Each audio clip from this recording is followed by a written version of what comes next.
Hello, good morning everyone! For today's video ay magluluto tayo ng laswa. Naghiwa na ako ng sibuyas, luya at kamatis.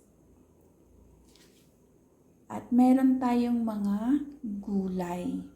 Ito yung ating ilalagay na gulay sa ating laswa. Meron tayong ulugbate. Hinugasan na natin siya guys ng ilang beses dahil mabuhangin dito ang gulay. Kaya kailangan hugasan ng maigi.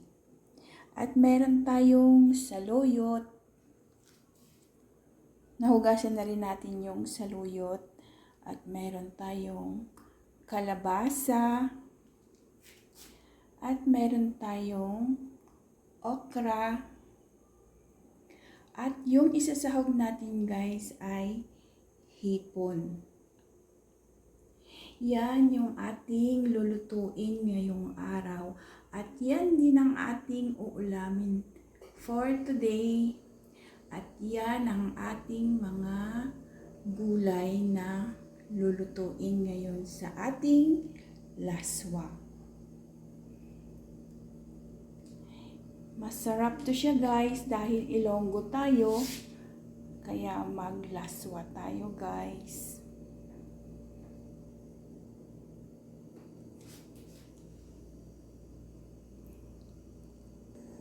At nagpakulo na tayo ng tubig.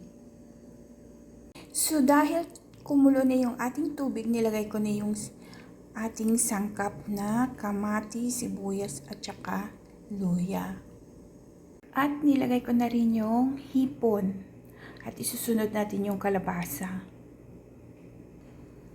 Yan na guys, nilagay na natin yung kalabasa.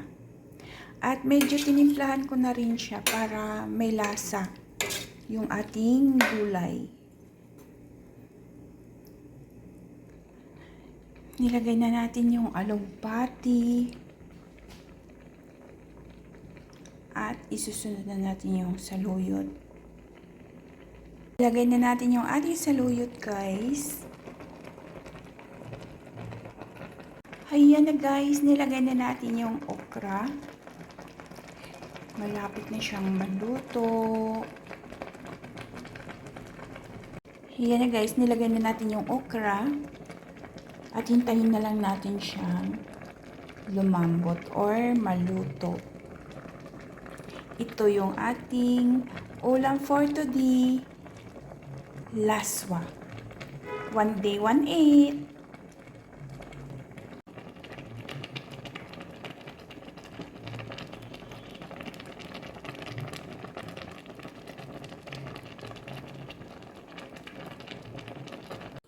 Ayan na guys, luto na yung ating laswa. Kain tayo guys.